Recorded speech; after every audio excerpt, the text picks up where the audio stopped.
generasi muda dapat dilibatkan dalam pemutusan kebijakan gitu. Banyak sekali kalau kita lihat dari berbagai pihak gitu ya, misalnya UN dan lain-lain, mereka tuh selalu mengadakan youth consultancy gitu, konsultasi ke anak muda. Dilibatkanlah anak muda dalam penyusunan berbagai kebijakan RPJMN dan apapun itu seperti itu. Kenapa harus hemat? Padahal kita banyak air kan bagi orang awam mungkin bertanya, kita banyak air ngapain hemat kan begitu? Orang yang membuang sampah misalkan limbah ke sungai ya terus harus dihukum gitu. Tapi orang yang kemudian melakukan konservasi air ya di hulu juga harus dikasihkan reward insentif kayak begitu.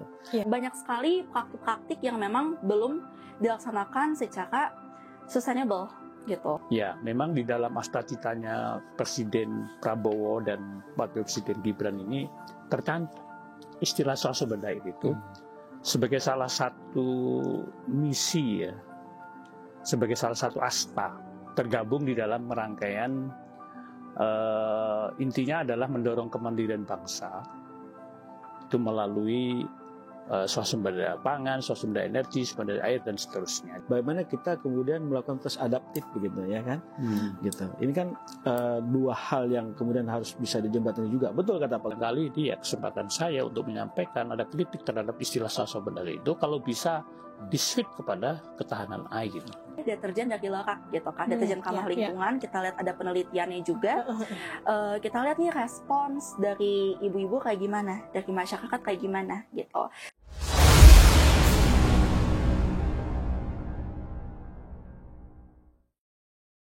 Assalamualaikum semua, salam sejahtera untuk kita semua. Selamat datang kembali di LP3ES. Di perspektif hari ini kita akan membahas melalui podcast isu-isu yang strategis dari sudut pandang sosial dan politik.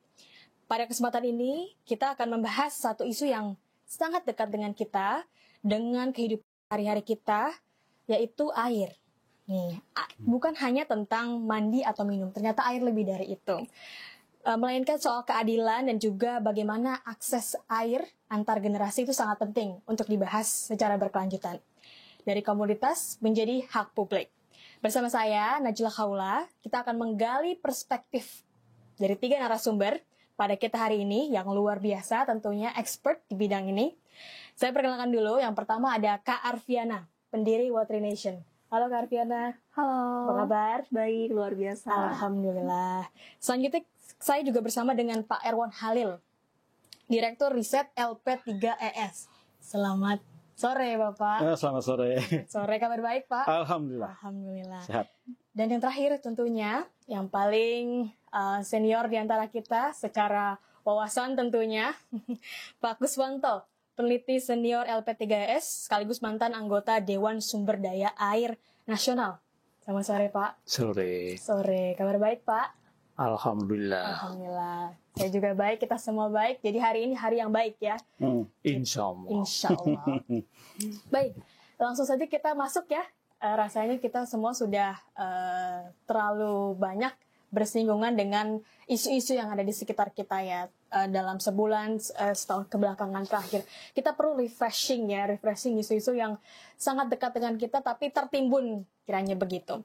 Kita mulai dari bagaimana air itu menjadi komodifikasi dulu ya. Menjadi sesuatu hal yang sangat penting, esensial untuk kehidupan masyarakat, umat manusia. Bukan hanya hewan, tapi kita sebagai manusia. Kita mulai dari Pak Erwan. Pak Erwan, data riset terbaru dari LP3ES berdasarkan hal tersebut, Pak. Bagaimana tuh indikator air bersih ya telah berubah menjadi sebuah hal yang bisa kita sebut sebagai komoditas ekonomi atau simpelnya perilaku masyarakat yang dan apa sebenarnya dampak terbesarnya untuk masyarakat? Kita mulai dari situ dulu. Oke, baik. Kalau kita bicara soal air ya, Desember 2004 yang lalu LP3ES itu baru selesai merampungkan penyusunan indeks perilaku ramah lingkungan hidup tahun 2004. Nah, salah satu yang kita ukur di situ adalah bagaimana perilaku masyarakat terhadap vokal area air. Gitu. Jadi itu ada 15.200 responden rumah tangga yang kemudian kita temui, kita wawancara dan kita tanyakan bagaimana perilaku mereka terhadap air ini. Di samping juga pokok area yang lain ya, kehati, terus juga tanah, udara, dan laut. Gitu. Nah, air ini memang dari sisi nilai indeksnya itu sama seperti indeks perilaku ramah lingkungan hidup secara umum. Kategorinya masih cukup lah nilainya itu. Gitu. Belum sampai angka nilai 7 ya, masih di angka 6 sekian. Nah, ada beberapa hal yang kami temukan terkait dengan perilaku rumah tangga ini yang menggambarkan praktek-praktek yang belum ramah lingkungan. Ya. Misalkan, masih ditemukan kebiasaan-kebiasaan dalam rumah tangga, itu yang kalau misalnya dia buka air gitu nggak dimatiin. Terus masih ada juga kebiasaan-kebiasaan terkait dengan penggunaan ulang air untuk kebutuhan yang lain. Misalkan air bekas nyuci sayur digunakan untuk menyiram tanaman, itu belum banyak yang dilakukan. Termasuk juga bagaimana penggunaan teknologi terkait dengan konservasi air, itu juga masih sangat rendah. Di level rumah tangga tentu yang dengan teknologi yang sederhana. Nah, kami juga menemukan praktek-praktek yang baik juga begitu terkait dengan air ini. Misalkan bagaimana di setiap rumah itu masih diupayakan ada daerah resapan air. Gitu. Ada juga perilaku terkait dengan menanam pohon begitu ya untuk menahan air dan seterusnya. Nah, namun yang menarik dari situ adalah ada temuan bahwa air yang berlimpah ini tidak dibarengi dengan perilaku ramah lingkungan yang cukup baik. Misalkan dengan fakta-fakta tadi itu, misalkan data kami menemukan hampir 60% rumah tangga menyebutkan bahwa tersedia air pada musim hujan dan musim kering. Artinya besar jumlahnya. Tapi jumlah air yang cukup besar ini tidak ada banding dengan perilaku yang tadi itu, masih ada perilaku yang tidak ramah lingkungan. Nah, ini yang mengkhawatirkan menurut kita ya. Mengkhawatirkan karena apa? Air ini bukan hanya kita konsumsi untuk hari ini, tapi juga untuk generasi berikutnya. Ya kan? Perilaku yang seperti ini jika terus dipertahankan tentu saja akan menurunkan fungsi air ya, fungsi sosial air untuk generasi berikutnya. Sama seperti misalnya kalau kita bicara soal udara. Begitu. Kita temukan misalkan di daerah-daerah Indonesia, udara itu dari pagi sampai sore cerah.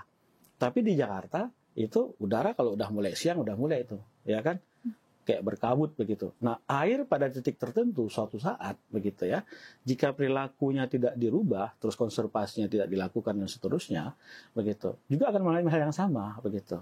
Nah, fakta lain yang kami temukan itu adalah terkait dengan penggunaan air isi ulang yang cukup tinggi itu, hampir 40% lebih.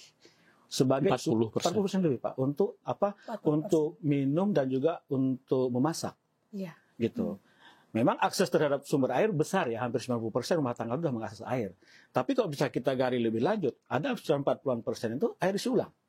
Gitu. Nah, ini tentu juga menggambarkan bagaimana kondisi air permukaan begitu ya, yang harus diolah dulu gitu ya, baru bisa dikonsumsi. Ya, seperti itu. Nah, tentu perilaku masyarakat ini kan tidak berdiri sendiri ya, gitu. Tentu dia membutuhkan dukungan kebijakan, ekosistem yang baik juga, begitu ya kan.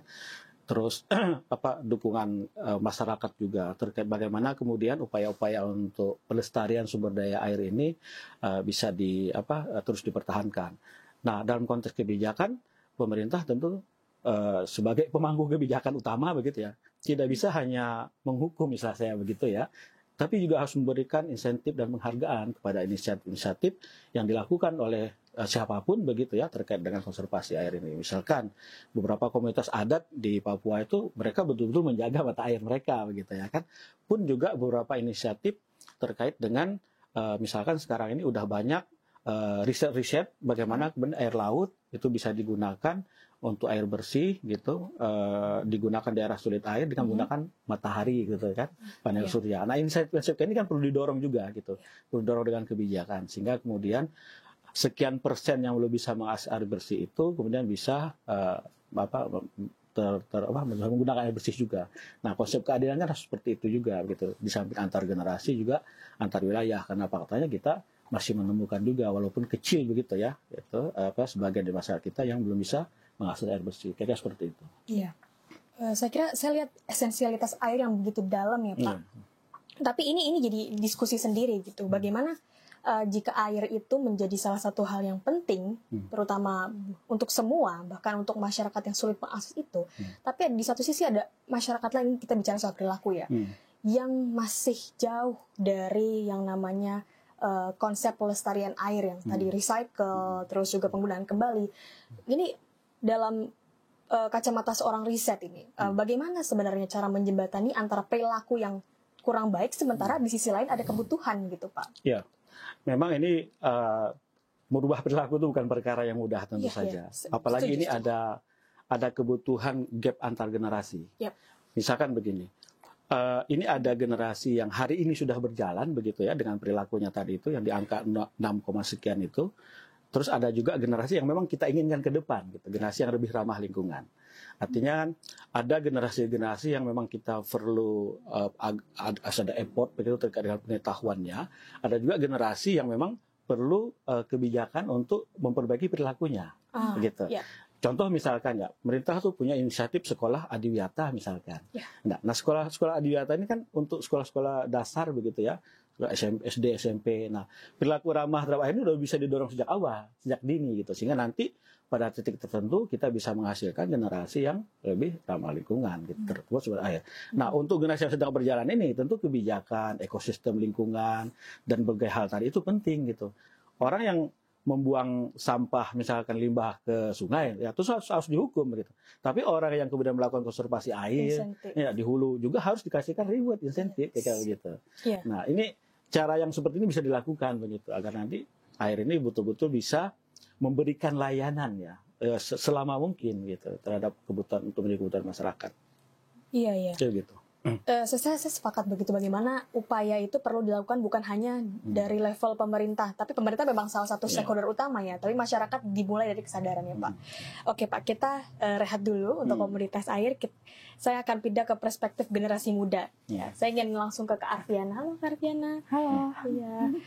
Dalam respon hal tersebut dari perspektif generasi muda, bagaimana Kak Arfiana nih sebagai salah satu aktivis air bersih ya lingkungannya merespon realitas ini, di mana tadi seperti realita yang sudah disampaikan Pak sebelumnya.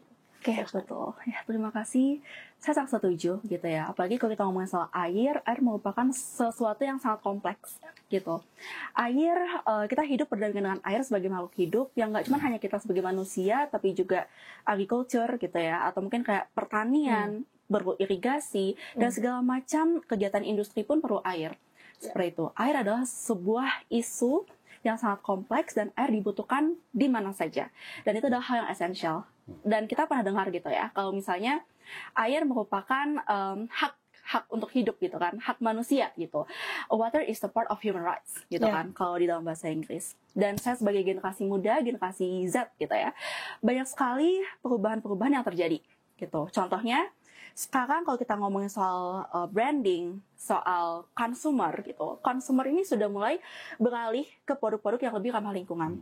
Bisnis mulai beralih ke yang ramah lingkungan. Dan bahkan di financial ataupun di kebijakan juga kita melihat banyak sekali pemerintah mendorong ya untuk beralihnya ke ramah lingkungan seperti itu. Jadi saya bisa bilang bahwa generasi sekarang, generasi saya, generasi Z itu hidup di mana semuanya mendukung gitu untuk transisi ke perubahan yang lebih hijau, entah itu ekonomi hijau ataupun hal-hal yang lebih hijau lagi seperti itu. Nah, berhubungan dengan tadi gitu ya, saya sangat setuju bahwa air itu sangat banyak, tapi untuk sustainable living ya dalam bahasa Inggris atau dalam kehidupan sehari-hari gitu ya, banyak sekali praktik-praktik yang memang belum dilaksanakan secara sustainable gitu. Sustainable misalnya tadi contohnya banyak air yang tidak dimatikan, itu kan hal-hal yang sederhana ya, tapi itu merupakan sebuah habit yang kalau kita diamkan,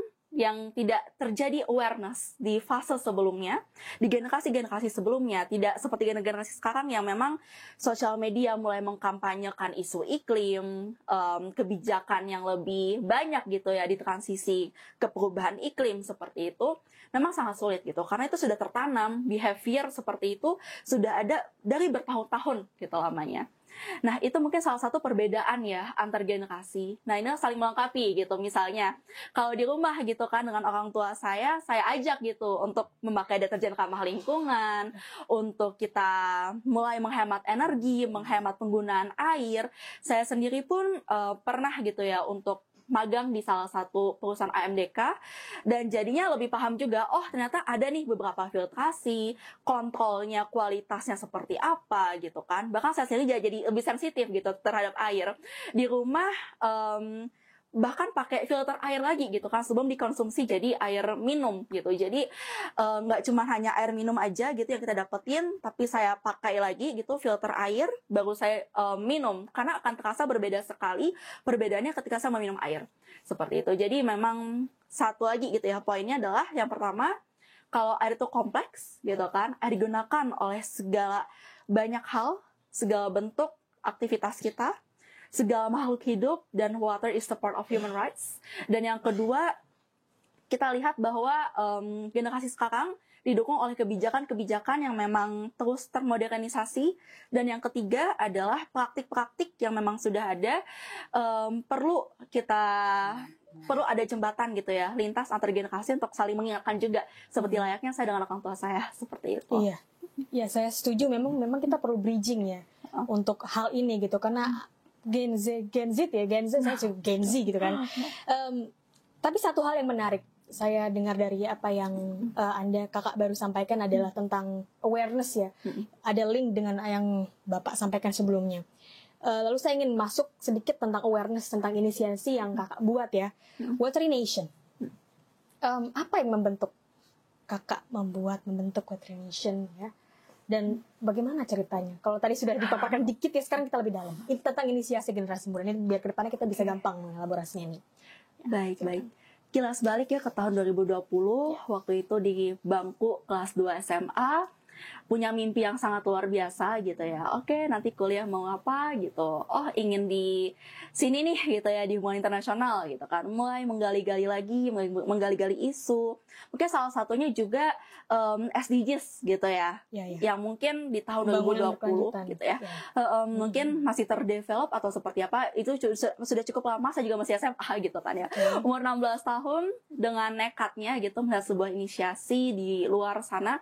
Oh, ada nih isu air gitu. Mungkin kalau kita lihat tentang isu air itu kan kata-kata ada di Afrika. Kalau di Indonesia mungkin adanya di bagian timur gitu kan, termasuk NTB. Lalu menarik juga gitu ya, ketika saya pulang dari sekolah juga melihat banyak nih isu air gitu. Mungkin dulu sebelum ada pasukan Oken sekali ya, atau mungkin pas baru ada pasukan Oken seperti itu di Jakarta, saya SMA di Jakarta, jadi melihat situasi selokan gitu yang kotor di pinggir sekolah. Padahal sekolah kan sebuah instansi gitu ya, instansi untuk kita belajar, memiliki pendidikan gitu. Tapi ketika saya pulang sekolah, saya melihat isu-isu alam gitu. Salah satunya adalah selokan yang tidak bersih. Nah, mulai dari situ mulai terbangun, kenapa ya gitu. Critical thinking-nya mulai terbentuk gitu. Kenapa ya? Why it happens gitu. Nah, mulai dari situ melihat tadi mimpi besar tadi, oke, kita lihat nih di secara global ada apa ya kayak gitu. Nah, ternyata ketemu nih salah satu inisiasi dari luar bergerak di isu air. Kita coba deh lokalisasi di sekolah dulu gitu kan. Karena dia bentuknya chapter. Di sekolah waktu 2020 lalu anak-anak SMA gitu kan ya berani nekat membuat sebuah inisiasi. Tentunya sangat sulit gitu. Yang pertama, birokrasi di sekolah. Yang kedua, dukungan secara ekosistem mungkin belum terbuka materi tentang isu-isu iklim seperti di tahun pandemi gitu ya. Pandemi 2020 berarti waktu itu aku bikinnya kayaknya sebelum itu deh. Atau mungkin sebelum pandemi dikit gitu ya. Mungkin minggu-minggu sebelum pandemi kayaknya gitu. Nah, mungkin belum terbuka gitu ya matanya. Jadi pandeminya itu Maret ya? Iya, kurang lebih ya. Pengumumannya libur 2 minggu, Pak. Ternyata jadi 2 tahun. Pandemi Indonesia. Di Indonesia kita mulai awal tahun ya. Ya kurang pas lebih. sekali berarti ya. Pas sekali. Iya, awal tahun betul Januari. Baru ingat juga saya. Januari gitu kan. Mulai ada pensi bikin tuh water awareness gitu kan, kampanye tentang air gitu kayak gimana. Banyak yang nggak peduli gitu. Tiba-tiba pandemi gitu kan. Mulailah jadi jendela bagi kita anak muda mengkampanyekan isu tentang air dan lingkungan. Jadi lebih masif lagi. Semua orang pegangnya apa? Gadget, smartphone. Kita anak muda juga pasti kurang lebih sama kan dengan hal itu. Kita pembelajaran jarak jauh, PJJ, semuanya dilakukan secara virtual. Akhirnya bikinlah kampanye, webinar, challenge, water challenge. Abis itu challenge juga seru-seru gitu ya. Kita juga berkolaborasi dengan berbagai pihak. Waktu itu nggak nyangka juga di usia 16 tahun bisa berkolaborasi dengan berbagai pihak, bisa ikutan inkubasi. Salah satunya seperti misalnya di Youth Collab gitu dan lainnya. Jadi luar biasa gitu. Dan selain kita kampanye ke anak muda, belajar juga dari mentor-mentor lewat inkubasi. Dan dari situlah kita terbentuk gitu ya. Jadi 20 ribuan views, 20 ribuan anak muda berarti kan yang memang tergabung ke acara kita gitu. Followers Instagram kita jadi 10 ribuan gitu. Jadi itu sebuah golden period ya untuk kita mengkampanyekan aksi iklim, aksi tentang air bersih, WASH gitu kan, air dan sanitasi, SDG 6 dan lain-lain. Betul. Jadi memang momentumnya sangat pas gitu. Saat saya membuka di awal tahun tadi ada pandemi, langsung kita gerakan gitu sih.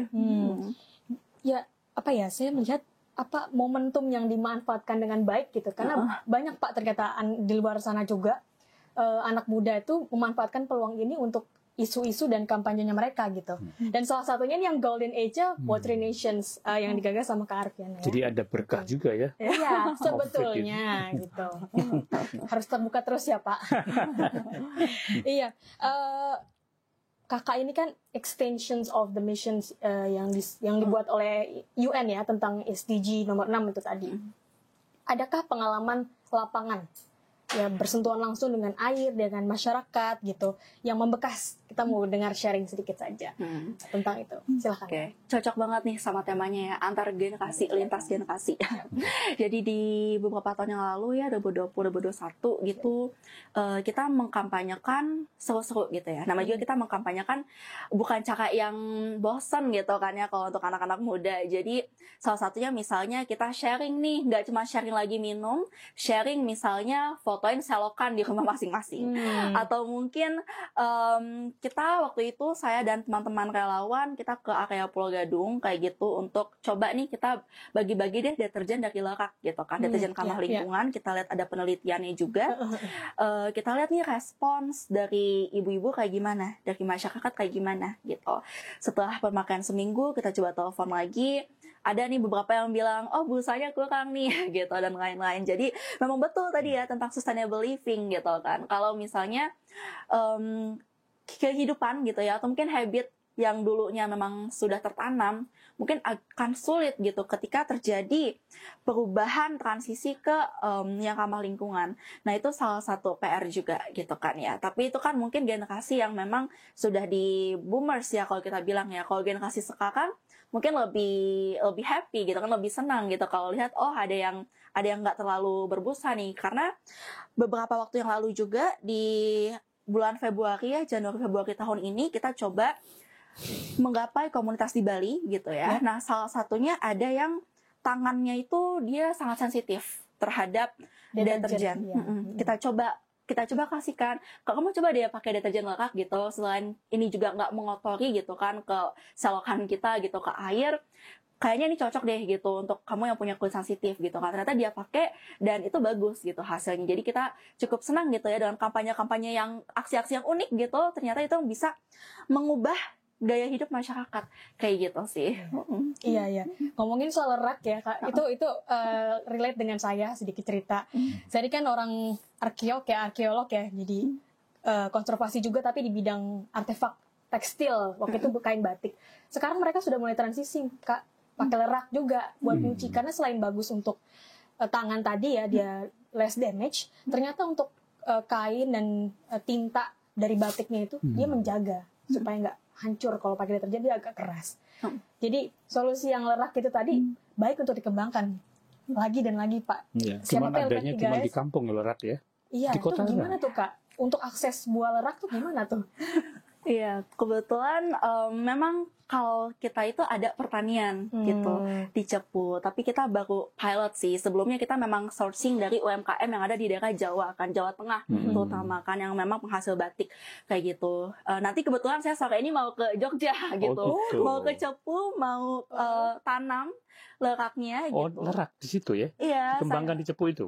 Kebetulan itu pilot projectnya saya gitu di Cepu. Kebetulan memang mungkin ada di beberapa daerah lain gitu di Jawa ya, tapi nanti saya akan pilot project di Cepu, Jawa Tengah. Kita coba pakai biochar untuk carbon capture juga gitu kan. Jadi memang pertanian yang regeneratif gitu ya bahasanya sekarang, sambil juga riset air gitu kan di sana, karena di daerah Cepu itu kan katanya agak kering gitu ya, terutama kalau lagi musim panas gitu kan. Tapi di sana juga banyak pertanian, jadi memang perlu diriset juga kan. Kira-kira akhirnya gimana nih irigasinya? Apakah tadi kan, apakah dengan surya, panel surya gitu, solar dan lain-lain gitu sih. Mungkin kalau mau riset bareng sama Pak Rewan juga siap. terbuka ya. LP3S punya sumber dayanya. Bisa di Pokoknya riset siap. Iya, gitu. Betul. Oke, baik, menarik sekali ya pembahasan kita. Terima kasih Kak Arfi ya panggilannya, betul ya. Kita akan sedikit berpindah lanjut ke dimensi yang agak serius nih, tapi menyenangkan kalau bersama Pak Kuswanto ya. Pak Kuswanto ya, kita tahu Pak, dimensi air ada dimensi yang sangat krusial ya dalam mengatur pengelolaan air, baik di skala masyarakat, industrial, sampai ke level yang lebih tinggi lagi internasional ya tadi UN ya. Kebijakan dan regulasi Pak. Kita akan masuk ke sana sedikit. Kita mulai dari Astacita dulu ya. Kita kan lagi ada di masanya Pak Prabowo gitu kan. Swasembada air itu menjadi bagian yang sangat penting ya untuk Astacita, program Astacitanya Pak Prabowo. Menurut Bapak, bagaimana semangat itu diterjemahkan ke dalam konteks kebijakan saat ini, utamanya untuk optimalisasi sumber daya air ini sendiri? Kita bicara soal itu dulu, Pak. Silakan. Ya, baik. Sebelumnya saya ingin menyampaikan apresiasi ya, surprise juga ini. Mendengar tadi banyak hal yang bisa disampaikan ya, terutama dari generasi muda ini. Ini kan lintas generasi nih. Saya generasi baby boomer nih. Ya, jadi tadi kan sebenarnya bicara soal hemat air berarti ya. Itu sesuatu yang sebetulnya sudah sejak lama kampanye hemat air itu dilakukan. Tapi nampaknya mungkin memang harus melalui pergantian generasi. Perilaku itu bisa berubah. Karena sudah tidak kurang upaya-upaya untuk melakukan pendidikan, penyadaran dan sebagainya. Tapi mungkin memang ya menunggu generasi yang bisa lebih responsif terhadap itu. Nah, kalau balik kepada soal swasembada air dalam Astacita, ya memang di dalam Astacitanya Presiden Prabowo dan Wakil Presiden Gibran ini tercantum istilah swasembada air itu sebagai salah satu misi ya, sebagai salah satu asta tergabung di dalam rangkaian intinya adalah mendorong kemandirian bangsa itu melalui swasembada pangan, swasembada energi, swasembada air dan seterusnya. Jadi swasembada air di situ diletakkan sederet ya, sejajar, kelanjutan atau mungkin disamakan dengan swasembada pangan. Nah, ini yang jadi masalah. Swasembada air itu punya pengertian yang barangkali agak asing ya bagi kalangan yang selama ini menekuni masalah-masalah air.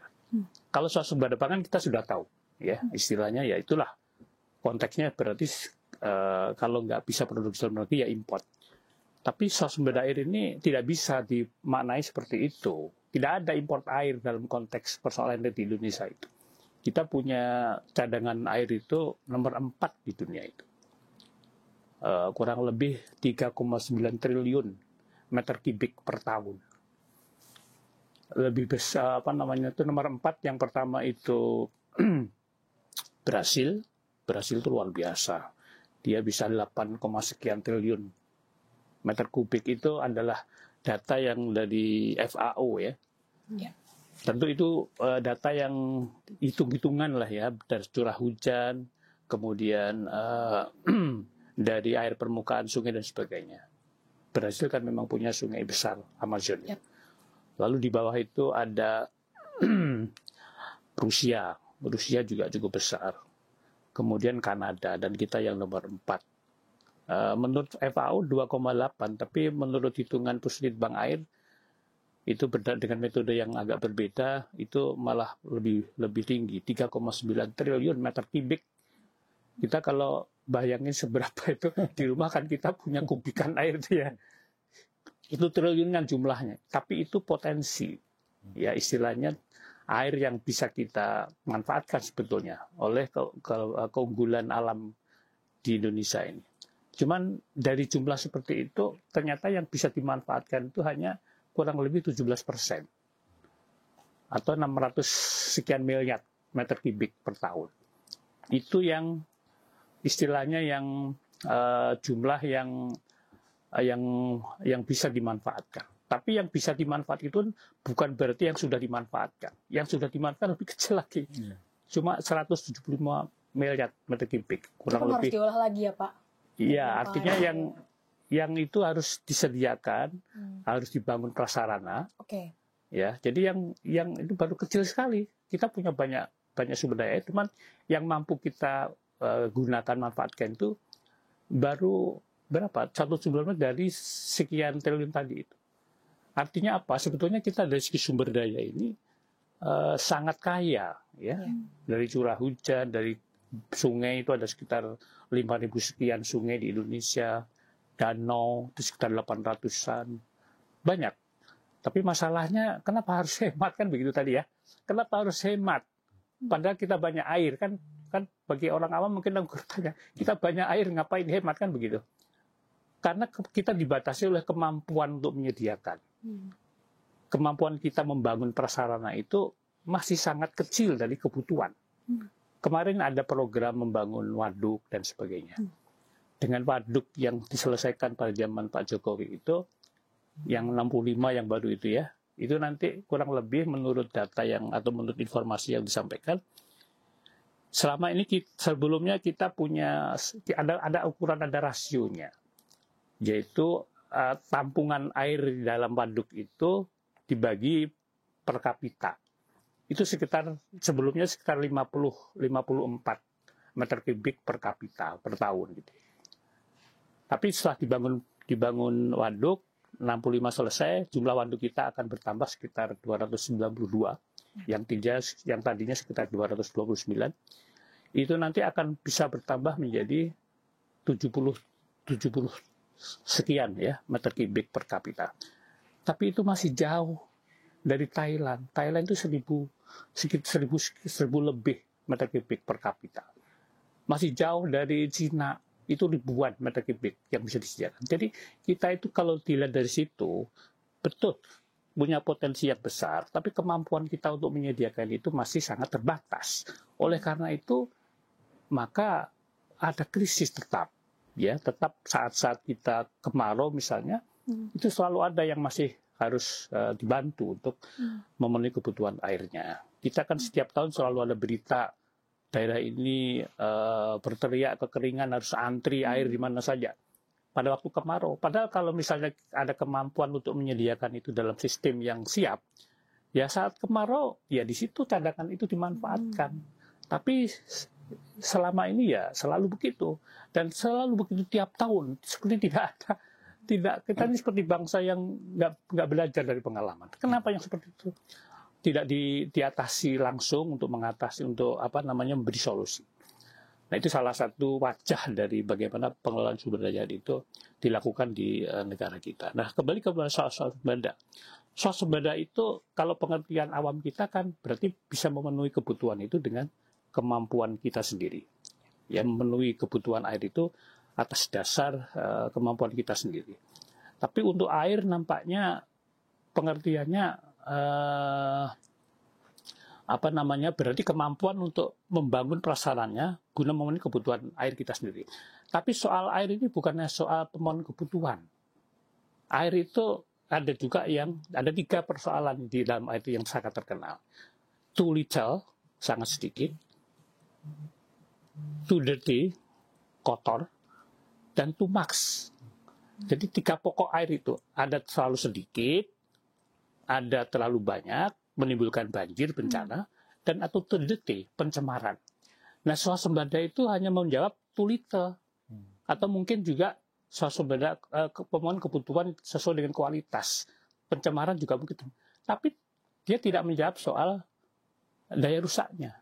Akibat dari kalau kebanyakan air, banjir, bagaimana swasembada seperti apa yang mau dilakukan? Jadi tidak relevan. Istilah swasembada sebelum saya tidak relevan. Dimaknakan sejajar dengan swasembada pangan, swasembada dan sebagainya. Nah, saya tadi sempat membaca di RPJM sendiri. Apa terjemahan dari swasembada air itu? Ya, judulnya swasembada air. Setelah saya baca, itu tidak lain judulnya ya semua program air selama ini ya masuk di dalam istilah itu. Di situ ada juga banjir ditanggulangi, pembangunan apa namanya itu Great Wall Sea itu juga masuk. Jadi apa ini sebetulnya? Sebetulnya ini istilah yang hanya istilah baru saja yang dipakai untuk mewadahi program-program air yang selama ini dilakukan oleh pemerintah sebelumnya. Nah, oleh karena itu, menurut saya ini satu kritik saja. Sebetulnya penggunaan istilah swasembada itu tidak tepat. Ada istilah yang lebih tepat, itu adalah ketahanan air. Resiliency. Ketahanan air, security, water security. Betul. Water security. Nah, ini definisinya lebih lengkap. Ada definisi yang sudah dirumuskan oleh Dewan Sumber Daya Air. Ketahanan itu adalah terpenuhinya kebutuhan air dalam kualitas yang memenuhi ya untuk kebutuhan individu maupun kebutuhan lingkungan dan juga pembangunan ekonomi sekaligus ketahanan terhadap daya rusaknya secara berkelanjutan. Jadi dia lengkap di sana. Ada soal pemenuhan kebutuhannya baik untuk individu maupun ekonomi, kemudian dalam kualitas yang memenuhi, kemudian juga berkelanjutan, dan juga sekaligus aspek ketahanan terhadap daya rusak. Nah, ini harusnya yang diadopsi oleh pemerintah untuk program air itu. Tapi saya buka lagi RPJM itu lucunya. Itu ada istilah ketahanan air hanya muncul satu kali. Kalau di search di narasinya RPJM muncul sekali sebagai kata indeks ketahanan air. Nah, isinya kurang lebih sama. Jadi ini ada hal yang di RPJM itu mungkin menurut saya kenapa seperti ini sempat terjadi ya. Ada apa istilahnya itu ya mungkin dulu proses menyusun RPJM ini kan ada pendekatan teknokratis ya yang disiapkan oleh kementerian sebelumnya, lalu harus dipadukan dengan visi presiden dan wakil presiden. Presiden sudah punya asta cita, harus ada swasembada. Nah, kompromi, tapi komprominya ya dicocok-cocokin seperti itu. Tapi tidak apa. Nah, saya mencoba agak penasaran, kenapa muncul swasembada itu. Lalu saya lacak di visinya Pak Presiden Prabowo ini. Ternyata istilah ini pernah diangkat dalam kampanye Presiden Prabowo yang gagal tahun 2019. Di dalam apa namanya debat pilpres itu muncul istilah itu. Lalu ada wartawan yang bertanya apa maksudnya swasembada air di situ, sebab itu mungkin terasa asing bagi orang yang bergerak di air. Mungkin apa ini swasembada air, kita nggak pernah import air, nggak pernah kok kenapa swasembada. Ternyata dijelaskan di sana yang dimaksud swasembada air itu adalah konotasinya adalah penguasaan asing terhadap upaya-upaya kita untuk menyediakan air. Misalnya kan itu konteksnya sebenarnya air minum itu. Pengelolaan penyediaan air jangan sampai dikuasai oleh asing. Termasuk tadi itu apa tadi? Galon. Air sulang. Nah, itu siapa yang punya perusahaan? Yang usaha itu dari mana? Itu ada asingnya juga. Jadi swasembada itu konteksnya itu yang lebih tepat. Tapi itu aslinya dari konsep Pak Prabowo sebelum yang sekarang. Tapi itulah yang kemudian mungkin agak keliru ditangkap oleh pemerintah ketika melakukan integrasi antara RPJM teknokratis dengan visi misi presiden. Ya karena mungkin dialognya kurang mulus barangkali ya. Akhirnya ya itu menjadi label saja dari program-program yang selama ini sebelumnya mungkin selalu disebut sebagai pengelolaan sumber daya air. Dan di situ masuk semua. Ada soal air minum, ada soal irigasi, ada soal banjir, ada soal pembangunan penangkal banjir yang pembangunan pantai itu masuk semua di sana. Nah, oleh karena itu mungkin kalau saya menyarankan ya baiknya kembali saja kepada ketahanan air karena dimensinya lebih lengkap, dan di RPJM itu sudah ada target indeks ketahanan air 2030 dari yang sekarang. Ya, jadi kalau ini mungkin sekaligus ya saya ingin menyampaikan kritik saja supaya istilah itu mungkin ditinjau lagi, karena RPJM barangkali juga ada perlunya juga untuk terjemahnya nanti bisa dilakukan revisi sehubungan dengan program-program presiden yang sekarang yang mungkin banyak yang apa namanya ya, yang menjadi kejutan seperti sekarang ini efisiensi misalnya kan, efisiensi itu realnya kan memangkas anggaran. Lah anggaran itu selama ini banyak digunakan untuk infrastruktur dipotong. Lah kalau dipotong, bagaimana dia akan bisa swasembada? Bayangkan, proyek-proyek pembangunan infrastruktur tahun sebelumnya itu yang untuk bangun bendung saja 57, saya sobat, 57 bendung PR-nya dari daftar PSN-nya. Sekarang tinggal 4. Pak Prabowo potong tinggal 4. Yang spamnya tinggal 2 dari 11. Nah, padahal untuk menyediakan untuk swasembada itu mutlak harus membangun tampungan-tampungan seperti itu untuk meningkatkan rasio tadi. Kalau itu nggak naik, kita jauh ketinggalan dari Thailand maupun Cina itu. Gimana kita bisa menyediakan kebutuhan air? Apa mau terus menuntut generasi muda hemat air? Ini hemat air mau sampai seberapa hematnya, merubah perilaku seperti ini saya sudah luar biasa. Jadi harus dua sisi juga, perilaku masyarakat itu didorong dengan hemat air, tapi upaya untuk menyediakan ketersediaan air juga harus didorong. Dan itu mungkin memang dengan kebijakan efisiensi itu mau tidak mau ya harus direm, dan kita harus menunggu. Barangkali mungkin krisis itu juga akan terjadi ketika air itu tidak cukup untuk memenuhi kebutuhan kita, bukan hanya untuk rumah tangga. Untuk industri berkembang perlu air. Industri itu kan apa? Coba bayangkan, industri kan juga ada SDM-nya di sana, butuh air bersih segala macam.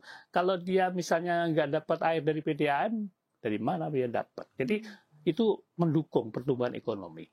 Belum lagi nanti untuk kebutuhan pertanian yang masih 80% itu butuh dari kebutuhan airnya harus dipenuhi dan sebagainya. Jadi kembali ke swasembada, barangkali ini ya kesempatan saya untuk menyampaikan ada kritik terhadap istilah swasembada itu, kalau bisa di-switch kepada ketahanan air. Karena di sana indeksnya bisa diukur, instrumennya juga sudah disiapkan oleh Dewan Sumber Daya Air, mau jalan kagok ya, nggak ada perangkat kebijakannya. Oke, gitu aja. Ya, ini menarik Pak. Kita dengar tadi dari perspektif riset bagaimana dari generasi muda ya. Lalu kita dengar bagaimana air dalam tatanan negara gitu kan. Bagaimana ketahanan air itu sangat penting ya. Sekarang kita switch. Kita berusaha untuk menjadikan ini sebagai satu istilah baru gitu ya. Dalam kedepannya untuk kebijakan dan secara praktis ya penerapannya. Oke, menarik sekali. Tapi kita harus sedikit tarik ke bagian refleksi. Kita sudah banyak bicara tentang masalah, lalu isu dan lain sebagainya. Dari serangkaian cerita yang sudah dibagikan pada podcast kali ini, saya ingin tanya ke masing-masing Pak, Kakak, ya Bapak lagi. Sebenarnya apa langkah praktis ya? Bapak kan berdua sudah menjadi bagian dari bagaimana air itu dalam tatanan akademisi, lalu Kakak di bagian praktisinya dan Bapak juga terlibat gitu kan. Bagaimana sebenarnya langkah praktis dan kolaboratifnya? Kita bicara tentang antar generasi yang bisa dilakukan. Antar generasi. Betul. Sekarang dan tentunya untuk masa depan. Silahkan. Kita boleh dari Bapak dulu. Saya kira gini ya. Tadi itu ada yang menarik begitu ya. Silahkan. Ini ada semacam dari si pendekatan ya terhadap persoalan air ini. Kalau tadi yang banyak disampaikan Pak Guswanto itu kan terkait dengan bagaimana mengendalikan air. Jadi kayak kalau ada apa istilahnya kontrol begitu ya. Gitu. Nah, sementara teman-teman Gen Z ini lebih kepada bagaimana kita kemudian melakukan tes adaptif begitu ya kan. Gitu. Ini kan dua hal yang kemudian harus bisa dijembatani juga. Betul kata Pak Susanto bahwa kita harus maksimalkan potensi air kita, mulai bangunan fisik apa segala macam, kontrol tadi itu. Tapi di saat yang sama juga inisiatif-inisiatif perubahan perilaku itu juga harus dilakukan juga. Dan dua ini harus ketemu begitu. Nah, saya kira di tengah situasi yang seperti sekarang ini begitu ya, keterbatasan, efisiensi segala macam, pilihan-pilihan untuk kemudian melakukan proses adaptif tadi itu menjadi pilihan-pilihan yang menjadi rasional begitu. Di samping untuk mendorong perubahan perilaku, begitu juga tadi itu. Karena apa? Karena proses untuk menampung secara fisik juga tadi Pak Kusanto sudah sampaikan begitu ya kan, agak terkendala ini kan apa segala macam. Artinya mau nggak mau pilihannya ya di sana begitu Pak Kusanto ya. Kita harus mulai hemat air begitu ya kan. Sampai kapan hemat merubah air? perilaku dan sebagainya itu pilihan-pilihan begitu ya. Gitu. Betul Jadi sekali. kita bukan hanya hemat uang kalau sekarang, harus hemat air juga. Iya. Ini hemat yang dipaksa sekarang berarti. Mau nggak mau harus hemat air. Oke. Gitu. Sudah Kayak gitu sih gitu ya. Oke. Gitu. Terima kasih Pak Erwan. Sekarang kita ke generasi Z, Gen Z. Bagaimana pandangan kakak terhadap kolaborasi yang potensi untuk dilakukan? Cukup menarik ya. Kalau saya berharap ke depannya generasi muda dapat dilibatkan dalam pemutusan kebijakan gitu. Banyak sekali kalau kita lihat dari berbagai pihak gitu ya. Misalnya UN dan lain-lain, mereka tuh selalu mengadakan youth consultancy gitu. Konsultasi ke anak muda. Dilibatkanlah anak muda dalam penyusunan berbagai kebijakan RPJMN dan apapun itu seperti itu. Karena anak muda adalah kita yang akan melaksanakan, kita akan terdampak juga, kita akan menjadi aktor gitu di masa depan. Dan gak cuma hanya kita juga, berbagai stakeholder gitu. Mungkin petani, mungkin ibu rumah tangga, dan lainnya, sektor industri, berbagai sektor multi pihak. Dan selanjutnya juga kalau kita lihat ya dalam isu lingkungan ini semakin berkembang. Ada perkembangan teknologi, perkembangan riset, opini. Dulu kita ngomonginnya sustainable agriculture. Kita ngomongnya kayak generative agriculture. Dulu kita supply chain biasa aja. Sekarang udah ada big corp, udah ada supply chain yang lebih sustainable.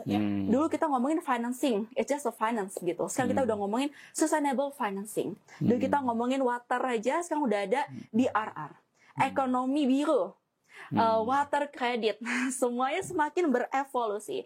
Nah, oleh karena itu, youth consultancy sangat dibutuhkan dan kedepannya kita harus bersinergi bersama seperti itu. Ya, keterlibatan generasi muda dalam membuat kebijakan. Pak Kuswanto, bagaimana langkah praktis?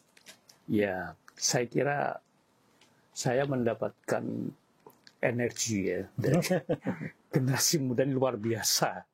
Saya kira itu yang harus kita istilahnya bukan manfaatkan ya, istilahnya ya kita dorong supaya memberikan berkah juga. Jadi kelebihan generasi energinya ini, antusiasmenya ini, dan juga ide-idenya, hal yang segar yang mungkin memang barangkali istilahnya dibutuhkan ya untuk generasi baby boomer yang barangkali sudah istilahnya ekstrimnya itu sudah membatu gitu ya. Kalau sudah kelamaan di situ itu menjadi mengulang-ulang hal yang sudah lama, akhirnya tidak muncul hal yang baru dan sebagainya. Itu mungkin betul tadi harus membuka ruang ya kepada generasi muda. Itu energinya yang kita butuhkan, pemikiran-pemikiran yang mereka bisa lebih adaptif terhadap teknologi baru itu. Mudah-mudahan itu menurut saya justru yang akan membawa perubahan lebih cepat. Jadi ini soal mudanya ini, energinya, keterbukaannya juga literasinya yang mungkin jauh lebih tinggi terhadap teknologi baru, itu yang harapan baru untuk bisa membawa hal yang lebih cepat ya. Mungkin kita sekarang mungkin juga harus bicara lebih cepat, bukan hanya maju, karena kita berlomba dengan negara-negara lain. Dan saya sangat apresiasi tadi, barangkali yang harus dipikirkan ada berapa banyak Mbak seperti Bapak ini ya yang harus ditemukan ya. Mungkin ada semacam upaya untuk secara serius sengaja ini berburu hunting terhadap bakat-bakat muda scouting ini. Ya Pak? Scouting. Ya, talent scouting namanya ya. Jadi itu harus mungkin secara khusus jadi program untuk diidentifikasi. Karena menurut saya ini kalau tadi disampaikan sejak SMA, ada passion berarti yang dari awal. Dan itu tidak semua punya. Karena itu harus ditemukan oleh yang ingin melakukan pembinaan. Nggak bisa ditunggu nggak bisa dididik juga. Dia bukan hasil dari didikan menurut saya, tapi hasil dari produk lingkungan, mungkin keluarga juga mendukung dan sebagainya. Sehingga dengan demikian dia akan bisa memberi nilai tambah kepada upaya-upaya yang kita lakukan oleh generasi tua yang mungkin memang sudah waktunya untuk minggir, memberi kesempatan kepada yang lebih muda untuk maju. Ya soal kesempatan-kesempatannya saya kira itu dengan mudah bisa diperoleh kalau ada kemauan ini dulu. Jadi mungkin yang dari yang lebih tua juga mungkin harus ada kesadaran lah untuk memberi ruang yang lebih luas kepada generasi dalam sebanyak aspek dan isu. Bisa isu soal hemat, soal banjir juga itu mungkin juga harus memberi yang muda-muda itu untuk ikut tampil ke depan. Dan ini yang saya catat juga, ini kan non pemerintah ini ya, perilaku masyarakat ini. Yang mungkin kalau pemerintah sendiri malah susah, nggak berhasil. Tapi kalau inisiatif sendiri, ini malah lebih bisa berkembang dengan alamiah ya. Dan dia tidak perlu, istilahnya tidak perlu dukungan anggaran dan sebagainya yang besar, mungkin yang sekedarnya cukup bisa dilakukan. Tapi mungkin justru menjaga kemurnian inisiatif dari pemerintah inilah yang bisa dipertahankan iklimnya ya, supaya muncul bakat-bakat baru seperti siapa tadi, Mbak Arfi. Mudah-mudahan kita mengharapkan nanti bisa lebih banyak lagi yang seperti Mbak Arfiah ini. Ya, ekosistem dan juga ketersediaan ruang untuk generasi muda ya Pak. Yeah. Titip salam ya Pak untuk Dewan Sumber Daya Saya Nasional sudah pensiun jadi dengan relasinya sekarang gitu. Semoga ini bisa direalisasikan.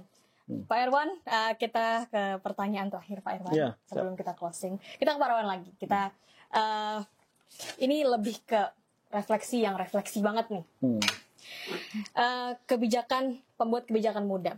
Jika Bapak bertemu dengan pembuat kebijakan muda, Mbak dan juga Bapak lagi, satu kalimat, jangan ingin disampaikan, satu kalimat saja. Silahkan ke kamera. Kameranya yang tengah yang mana? Mas, ini ya. Satu kalimat, silahkan. Ya, pelibatan generasi muda.